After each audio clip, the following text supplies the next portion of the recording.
Back to the Mobility Project.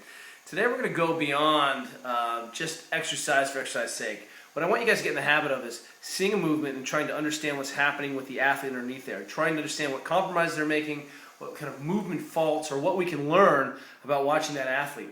And the salient features of watching an athlete move is that, sure, I get some fitness benefit from it, but I also understand what the mechanics are. And specifically today, when we see athletes doing a lot of high ball, high rep squatting, in this case it's a wall ball, throwing a ball at a target, receiving it in good position, squatting again, one of the things that happens is that when we see that athlete turn their feet in the bottom position out, what this typically means, and it can mean a lot of things, but typically means the athlete is missing internal rotation of that femur in flexion. And this comes after our kind of recent last bit where we talked about, hey, I'm missing internal rotation of my shoulder comes forward.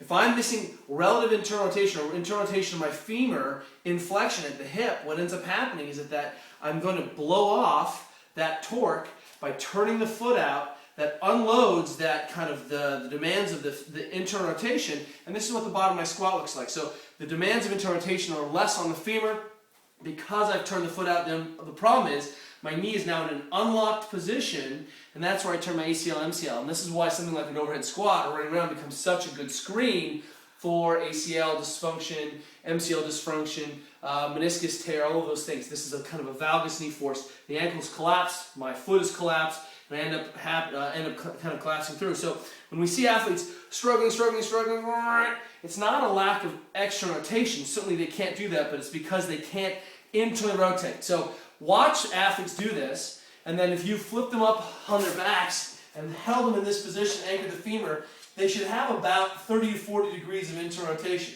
And we're measuring that by looking at how the femur rotates without having to do a bunch of crazy stuff. You can even do it sitting, but in this situation, there's neutral, straight up and down, or I can actively get to about, let's call it 35 degrees. That's enough to be able to give me options down here that I don't have to compensate with the knee in. So here's what we're going to fix today. If you see that, here's a quick fix.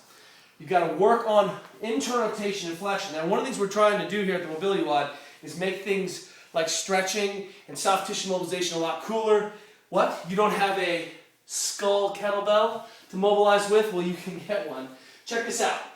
I'm going to go ahead and do our familiar capsule stretch, which means I'm working on improving flexion here.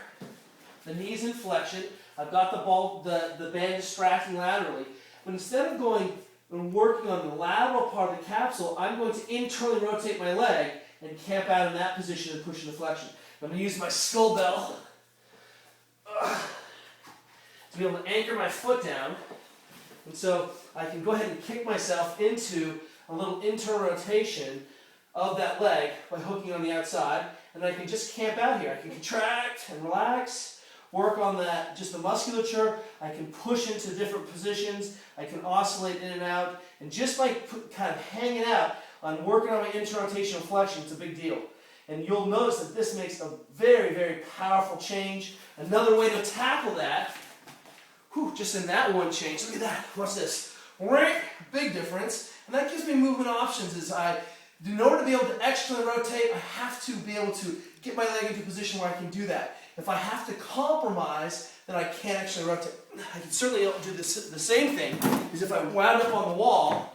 There I got the super friend compressing down, and then I can take my leg over and pull myself into internal rotation in this position too. Many of you are going to feel impinged here, and that's what the advantage of is using that band for distraction.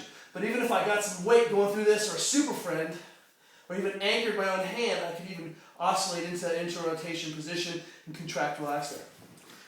So, thinking about wall balling, which means is that the efficiency is that if I'm rounded in this upper back, then I have to make all kinds of movement compromises.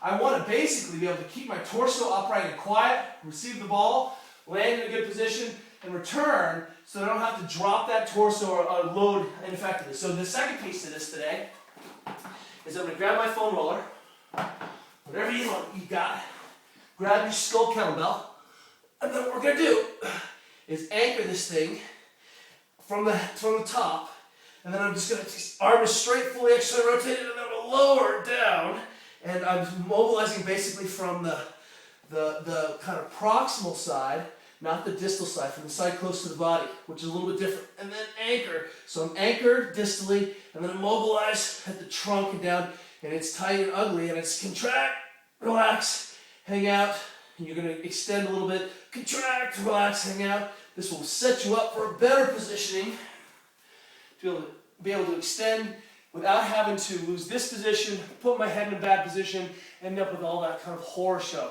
Keep my head up. I can receive the ball. I know that I'm in a much better position to receive. This is a soft position where I'm going to bounce. Here's a position where I'm a little bit stronger, and I can fire away.